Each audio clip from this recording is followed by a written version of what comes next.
Welcome to another episode of the Said No One Ever podcast. I got a fella here who I've been trying to get on this show for a little while. He's a hip hop artist, a creator, Milwaukee Bucks fanatic, which we'll get into a little bit. Avowed Star Wars guy. Someone I've only known for a minute, but a guy I feel like I know him for my whole life. Yeah, ladies and gentlemen, Wave Chapelle. Bro, we are here. My dog Martin, how you feeling, man? Dude, I'm literally. I say this about most episodes, like I'm so excited, but honestly, this one, talking about Star Wars, dude, I have been dreaming about this episode with you because we've been talking about this for like a minute. Yeah. We've been in the text going back and forth, man, just really, building it up, man. I'm excited too. I even went back. I watched each episode, you know what I'm saying? Like far as did you? Yeah. God, I should have done that. Yeah, like on the build up just to, you know what I'm saying, just get in the spirit. Like I honestly, like I live with the Force, you know what I'm saying? But just to get in the spirit of it, I rewatched all the movies, you know what I'm saying? I've been going in on some like canon like comics and stuff like that. See, I never got that deep. Yeah. Okay, so before we get into all this, why don't you let the listeners know a little bit about who you are, what you do? Yeah, for sure, man. Like you said, I go by the name of Wave Chapelle. I'm a hip hop artist. You know what I'm saying? Born and raised in Milwaukee. Yes. I've been blessed to tour around the world. I had a national recording deal with Epic Records for a tenure, CMG Epic Records. So I worked close with people like Yo Gotti. I've worked close with people like K Camp. I've met the Drakes. I've met the Meek Mills. I've met Diddy. All these cool people. You know what I'm saying? Just to not to stunt, but just to give y'all a quick rundown. Stunt flex. But yeah, you know what I'm saying? I'm a very very raw artist. It's mostly hip hop what I do, but I think it's just more a stream of consciousness over a beat. You know what I'm saying? I like that. Yeah. But yeah, man, that's pretty much a good rundown of me. Like I said, I'm authentically from here. I love everything Milwaukee. I'm a huge Bucks fanatic. Yes. We're both Bucks ambassadors. Exactly. Current Bucks ambassadors. You know what I'm saying? It feels amazing to just have the home team, reach out and just want us to be a part of what they got going on, especially coming off of a championship not too long ago. How you feeling about this season? I feel great, man. Honestly, I feel good, especially because, a lot of our players are injured, but they got injured early. Yes. So coming into like the later half of the season, it feels like they're rounding out into like a strong formation. Absolutely. You know what I'm saying? Giannis is into the swing, like he's dropping 50. I feel like Middleton he's gonna have his Thank God he's back. Yeah, he's 22. Stay healthy. Right. He's gonna find his footing like right after All-Star break. You see that dunk 2 days ago that Middleton did? Yes. Yeah. He looked good. That was a statement. Yeah, it's like he looked fresh. You know what I'm saying? So that was dope. Drew has kind of been steady the whole year. Ingles has been. Remember I texted you? I'm like, Ingles is looking good, bro. Dude, Ingles is looking good. Just. I didn't know that he was when he was on Utah. He was like their number one or their all-time 3-point. Yeah. I didn't know why we took him. I also didn't know he was Australian. So the first time I heard him talk, I was like. Because he looked like the basic white dude who lives in West Allis that goes to Oregon Piper Pizza every Thursday. No, he literally looks like a gym teacher at your high school who can't cook, but he's going to cook you. And I think that's why he used to give Paul George the work, bro, when he was in Utah. And so I'm glad we got him. And like I knew that he would be like because he's like another mid-range guy. He can step back, hit that three. So we look good, man. I'm excited for this year. I'm feeling it. I mean, the fact that we beat the Western Conference #1 team, exactly, cleaned them up. Yeah, exactly. I mean, I'm feeling really good about it. So. Anyways. To the main entree. Yeah, no doubt. This episode is called A Star Wars Story. Yes, it is. If you don't know this about me and Wave, we are huge Star Wars fans. That's and so I kind of want to get into the films. Dude, you got the shirt on and everything. I want to get into the TV shows. I definitely want to dive deep into the fandom because Star Wars fans have a name for made a name for ourselves. We can be all over the place. It can get pretty toxic on Reddit and the internet. No, it gets intense. It gets intense for real. And I just want to get into some of like just the fun nuances of this franchise because whether you watch Star Wars or not or know anything about it, it affects you in pop culture. Yeah. Most people don't realize that like Pixar stemmed from George Lucas George in Lucas. Star Wars, and Yep. so whether you watch it or not, somehow the films that you watch, the tech that you use every single day, Yeah. a lot of the pop culture stuff stems from it. So I think it's going to be really, really fun to get into this. Yeah, for sure. So my first question to you is, what was your first memory of Star Wars? How did you get into it? Man, I remember. I'm born in 1994, Okay. and I know that the first Star Wars was like 1977, I Yeah. believe. So I remember I was in fourth grade, and you know how they do like the marathon series every now and then on like TNT or something like that. And I was a kid, man, and I seen Darth Vader on my screen, bro, and I didn't know what it was, but I was always into space. You know what I'm saying? I was always a nerd. Like, I'm always into space and stuff like that. And I remember just seeing it on the screen, the sparks flying from the blasters, the Death Star floating in the air, and I'm just like, dude, what is this? Like, I'm just flipping through the channels and I come across it. Was it Episode 4? No, this was Or Return of the Jedi, probably. Yeah, no, this was A New Hope, I believe. Okay. Or no, this was Empire Strikes Back. Gotcha. What I was watching, so it was mad action, a lot of action, a lot of sparks flying, and I was just watching it. And my mom you know what you watching? Like, what you know what I'm saying? What you know about this? Yeah. And I'm like, nah, what is this? She's like, it's Star Wars. And so ever since then, like the image of like Darth Vader, just the whole outfit, the aesthetic of it was just engraved in my head. And like going forward, man, I became a huge fan. I dove into it. My mom literally got me then it was the tapes. You know what I'm saying? So she got VHS tapes. Yeah. She got me the original trilogy of the three. The box set? Yeah, the box set. And so I just kind of dove in. And yeah, I've been a fan since. Oh, hell yeah. Yeah. For me, it was, I was born in 80. Mm-hmm. So I think Return of the Jedi came out in like 83 or something. Yeah. So that was my first memory of it. Yep. I believe my parents took me to the theater, but I would have been really young. Mm-hmm. But I just remember having like little Ewok toys. Ooh. I remember I had like a Lando, a Han, and a Millennium Falcon, Ooh. like little toy thing that was pretty dope. Yes. And but like, I didn't really mess with it much as a child. It really wasn't until my early 20s when like all of a sudden I like had bought the original trilogy box set. Yeah. And because this was like right when the prequels were coming out. Yeah. And like I just started really getting into it. And then I remember seeing all three films, they re-released them in theaters right before the prequels. Yep. And then I remember seeing all the prequels and I was just like, dude, this is such a dope story. And then like I just went downhill from there, and I just started getting into deep dive. Oh man, Wikipedia, all that stuff. Wikipedia, I love it. I think the thing that I like about like just Star Wars in general, and I can't remember who said this, and I'm paraphrasing, but they said the whole, at least the episodic story, like good and evil so clearly defined. Yep. Like all the roles are just like just from old mythology, and like everyone can relate to like that coming up story. Exactly. That's what one of the things I really appreciate about it is that you can relate to it on a lot of different levels. Like you can be on a surface level, you can go to like a mid level, or you can go to a very deep level, and like it connects on all sides. Because like you said, on the basic level, it's just simply good versus bad, right? Which we all understand. With the casual fan, probably. Exactly. But then you got the concept of the Force, and like, you have decisions that you can make. Father and son dynamic. The father-son dynamic. You know what I'm saying? You got the fear. You got the fear, the vengefulness, which is dark side. You have discipline, and like all these different...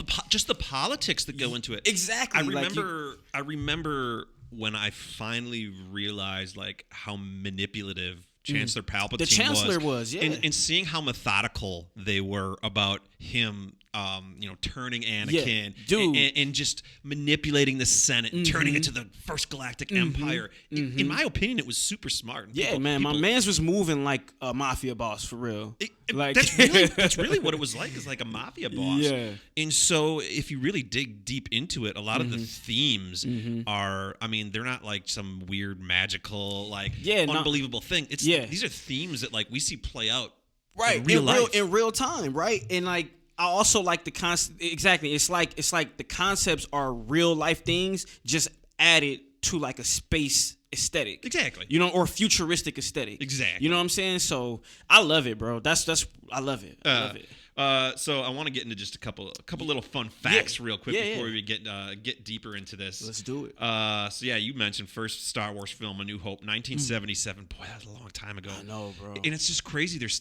That's the other thing I love. How generational, it is. I'm telling you, the concept. George Lucas is, for a fact, one of the he's a genius. He's a generational genius for being able to write the story, how he delivered it, how he communicated, like going backwards, like making the future in 1977 and then going backwards as in real time went forward. Like, that's genius, bro. I love it. Yeah.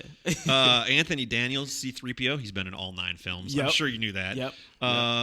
I'm sure you probably know this. The prequels used more practical effects than the original trilogy. Oh, for sure. Because the prequels get shit on for the CGI. I know. But they look dope back then. Exactly. I tell people, for that time period, bro, to have the lightsaber light up like that in 1977, bro, are you serious? Right. I remember watching Episode 3, Revenge of the Sith. And the opening sequence where Anakin and Obi-Wan are flying through space, and their moves are identical because they're master and apprentice. Yes. And I was just like, this is CGI? Yes. Get the fuck out I know we're going to get into it, but we will. Oh, Revenge of the Sith. Obviously, George Lucas created Pixar. Disney bought Star Wars in 2012. Yep. The highest grossing Star Wars movie of all time. Which one do you think it is? Revenge of the Sith. It's actually The Force Awakens.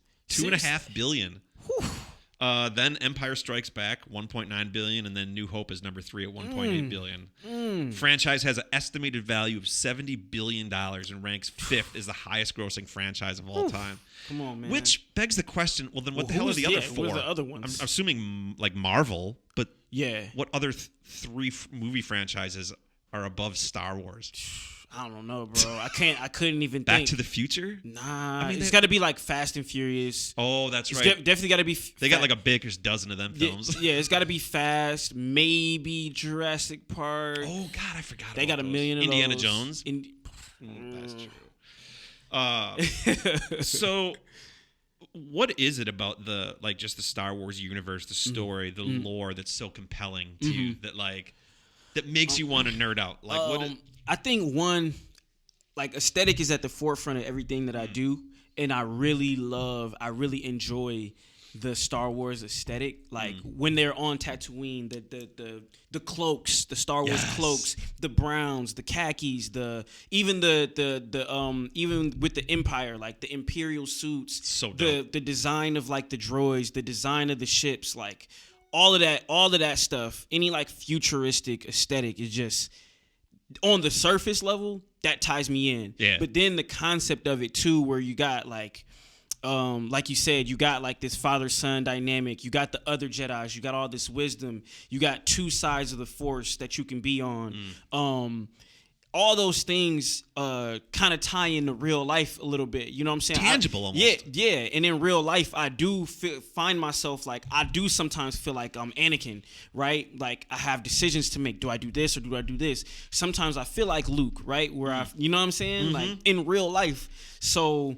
and then we all, in our lives, we all have a Yoda. You know what I'm saying? We all have a Yoda that'll sit us down and kind of slow us down and tell us, make us think, mentor us. Exactly. Explain how it all works. Exactly. Or sometimes you like Obi-Wan and you gotta, I will do what I must. You know what I'm saying? So it's all of those things. I really, they're tangible, man, and I really feel like it ties into real life. You know what I'm saying? So. I think that's what it is that draws me in. 1, the aesthetic. 2, just the concept of it. And 3, it's such a cool, man, when you follow the storyline and you find out exactly what's going on, the battles. Right. The timeline, man, you can even go back. The timeline's huge. Yeah, even just the 9 films. Exactly, the 9 films. But then in the middle, you got the side stories like Rogue One. Yep. You got Solo. Yep. You got even the other side stories like the animated series. Yes, Clone Wars. Yep. Right, Bad Batch. You got all that stuff. So it's just. It's easy to once you get into it, now you got all this stuff. You can go as deep as you want. Exactly. That's what she said. Exactly. Basically, that is what she said. All right, so let's start off with the meat and potatoes of Star Wars, because it's up until I would say recently, it's been the films. Right. Yeah, everyone was like, all I care about is the films. Right. Film is canon. Like I don't really give a shit about anything else. But now these TV shows and these animated series have really almost taken over the films in a way. Right. Which if we being honest, well, in my opinion, this might be this is definitely controversial among Star Wars community. But like I feel like the Disney series are saving the Star Wars name for real. Like Mandalorian, Boba Fett, Obi-Wan, Andor. I know there's going to be a Ahsoka series. Like these are really kind of carrying right now. You know what I'm saying? They're doing a great job. Yeah. Okay, let's get into the original trilogy. Yeah, first. Let's do it.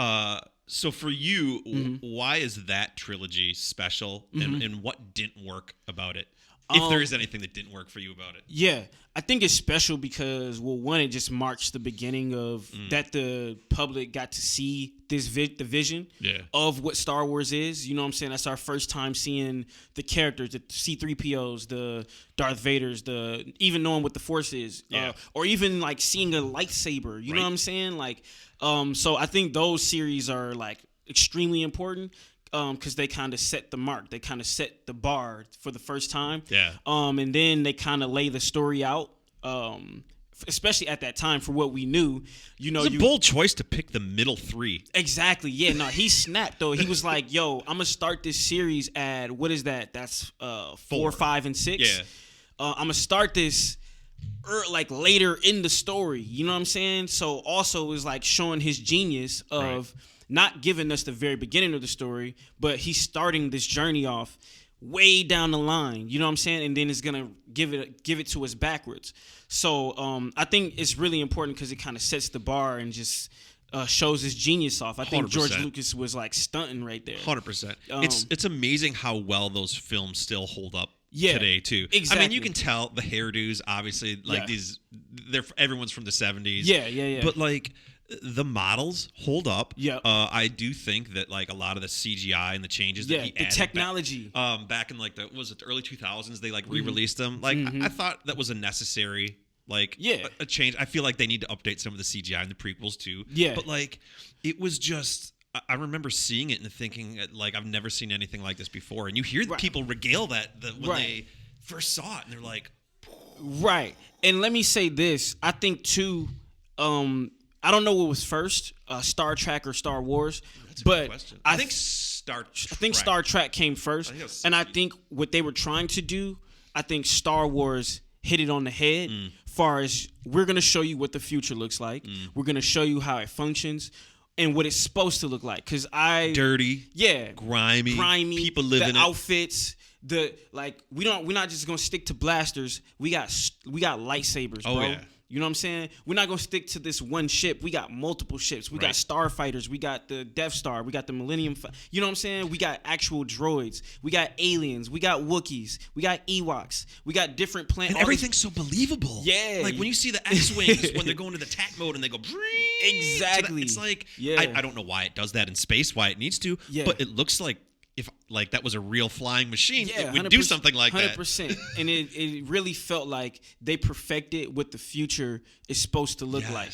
And they did that in 1977. Right? So, like you said, just a testament to the technology, the design, all of that. You know what I'm saying? So, the original trilogy, like, the only knock on it that people can ever say is that, oh, that's dated. That technology is dated, or it looks dated in 2023 or whatever. Right. But like, if we think about Find me another movie from the 70s. There you go. Find me another movie in the 70s through time that will hold up now. Right. Like right now. Exactly. So. I 100% agree. And like, every time I watch those films, everything seems like legit. There's so many like space movies you can look at and you're like, oh, that's some bullshit. Right. That's some bullshit. Right. But like, I look at the droids, I look at the ships, like you said, and like everything just seems like legit. Yeah. Like that could be an actual, the past, but a future that could like potentially exist. And I don't know. It's just, I love the original trilogy. Yeah. I think there's very little. I don't like the first 2/3 of Return of the Jedi. I hate the whole opening Jabba's palace thing. Yeah, it's just like so putsy and slow. It does kind of take long. Like some of them are long-winded. You know what I'm saying? Yeah. Like I think Empire Strikes Back is like all action, so it's cool. But which one is it where he's like in the snow? Empire Strikes Back. And so the beginning of that kind of takes a little long, but the fact that they had the stormtroopers in like the white snow coats and all of that, I think they made up for it. But like you said on the Return of the Jedi, it was kind of like, you know, that opening Jabba's palace sequence where Leia sneaks in, and then they're on the sand dunes, and I'm just like, come on, let's pick it up, right? Then you see Boba Fett die like a bitch. Yeah, man, bro. But he had that coming, bro. He had that coming. I want to say this too before we move on from the originals. They gave us some of the most iconic quotes, like still to this day, Luke, I am your father. Yes. Like, come on, bro. Help us, Obi-Wan. You're our only hope. You're our only hope. Like, these are iconic. I got a bad feeling about this. I'm telling you, bro. These are iconic quotes, bro. They really are. And stuff like I had mentioned in the beginning of the episode, if you've never watched Star Wars, you still know hear those. That. When someone says, I'm your father, people know what that means. I am your father. Come on, man. All right, rank the original trilogy. Episode 4, 5, and 6. 4, 5, and 6. I'm gonna go 5. I'm gonna go 5, 4, and then 6. That with me too. Empire Strikes Back is the best one. Yeah. Just because, like I said, it was the one that they did the latest, so the technology is like at its apex. They leveled up on that one. Yeah, and then like the battle between like Darth Vader and Luke, like we were all waiting on that. So good. And I think that was amazing. The even having the Ewoks and all of that, like all of that was really cool. Force Ghost, like having Yoda, having the Force spirits, that was hard. There's another thing too, like for a puppet. I mean, what a remarkable. Come on, they did really. I never once watch Empire Strike Back and think, oh, there's a dude with a hand up his ass, moving around. Yeah, like the performance is so legit. It's really good. Again, just how they made those films, and they today you can watch them and they still hold up. Right. So dope. And I think the very first one, which is A New Hope, I like the storyline on that, just because they got Obi-Wan as old Ben for a minute, and then you figure out who he is. So that one was really good. So that's a close second. I love how in A New Hope, right in the beginning when Obi-Wan meets Luke and he starts talking about the Clone Wars, and it's like I remember thinking like back when I watched it, I was like, Clone Wars, ooh, that sounds neat. I wonder if we'll ever get to see that. Right, yeah. And then they just dive in. Yeah, exactly. So, that's how I would rank it. I would probably do Return of the Jedi, A New Hope, then Empire Strikes Back. That's how I would do it too. That's how I would do it too. Yeah. All right, now the prequel trilogy, which up until the sequel trilogy was not favored by fans. It's been interesting to watch. Yeah. Because when the prequel trilogy came out, like I felt like it got pretty decent reviews and people liked it. But then it didn't take long for it to go downhill real fast and get shit all over by the community, only to come right back up and people going, oh yeah, I guess it was pretty good. No, it was good, bro. I mean, for me, so same question. What was special about the prequel trilogy and what didn't work for you? Yeah. So I think like personally I have like such a connection to the prequel trilogy because that's when I was like of age. I was older. Yeah, exactly. We weren't kids. Yeah, I was older. I was more into the concept of it. By this time I could really understand what's going on. The action is good. Like bro, let's just start with one. Like the Phantom Menace, like Darth Maul is like not just Star Wars. Like Darth Maul is one of the best villains. Top tier. Of Vader tier. Yeah, Vader tier. Like he's up there with Vader. Like he's really cool. The way he looks, the double-sided saber, right? When he busted that out. Bro, the kind of like samurai-ish cloak. Right? So like just that alone for episode 1 Phantom Menace is amazing. And then you got Qui-Gon, who's just like OG. Like we used to seeing like the young. We were like, cause the first ones, it was like Luke was young. Yep. He was like prime Jedi. Yep. But Qui-Gon was like OG Jedi, right? That was the first time. Middle age. Yeah, we got to see like an OG Jedi, kind of still in his prime, but like kind of passing it over. Yep. So he was very wise, but he was still in action too. So. Number 1 was really dope to me, and like I said, I was connected to it because I was older and I could really like just fan out over like all the action and everything that's going on. So, It was. I remember when I saw one in theaters, and they landed on that that droid control ship, and then Qui-Gon and Obi-Wan go in there and talking about the negotiations, and then you see them doing things with the Force, like running really fast, pushing the lightsaber through the door to melt it, and doing, like you said, seeing Jedi in their prime. It was something we had never seen before, and I was just like, no, here we go. This is Star Wars. Returning the bullets with the saber. We had never seen that stuff before. And and I don't want to get into the sequel trilogy or anything, but like, it was interesting how well executed introducing new Force powers. Exactly. How well that was done in the original prequel trilogy versus, in my opinion, some of the decisions in the Force powers they introduced in the sequel trilogy, which was like, you're telling me motherfucker can read minds and Qui-Gon couldn't do that shit or force heal people? Right. So I think how they introduced new ships, new weapons, new double-sided lightsabers, new Force powers in the prequels was, I thought, done perfect. That was perfect. Yeah, it was perfect execution, man. It was really dope. And so that's Phantom Menace was like, that was dope. It was like a good first step into the prequels. Yes. You got the comedic relief with, you got Jar Jar. You know what I'm saying? Like, it was just fire. I never had huge issues with Jar Jar. It was really sad. Have you ever looked up now I just forgot his name, who plays Jar Jar. He had tried to commit suicide, jump off a bridge or something, because he had gotten so much flack for playing Jar Jar. Yeah, man, I didn't know that. Ahmad Best. Yeah, okay. And then he ended up having some kids and a family or whatever, and I believe he showed his son the Phantom Menace, and his son loved it, and he was just like, all right, I'm good. It's so dope seeing him being reaccepted into the Star Wars community. Man, because people shit all over Jar Jar. I love Jar Jar. There was actually a fan theory that Jar Jar might be on the dark side. Yeah, on the dark side of the Force. That'd be so dope. That would have been crazy, right? But man, even that whole man, I love that whole movie, man. It was perfectly executed. They had Jar Jar and his species kind of on their side. The battles that was going on, you meet Padme for the first time, you meet the Queen, Luke and Leia's mom, right? Yeah, and then you meet Anakin for the first time. Which, who would have thought? I literally had no idea. When I first seen Episode 1, you didn't know that was Anakin. No, they call him Anakin, but I had no clue this kid was gonna Darth Vader. Become who he was gonna become. I knew he was fire. My man's just racing the cars, and he's a genius.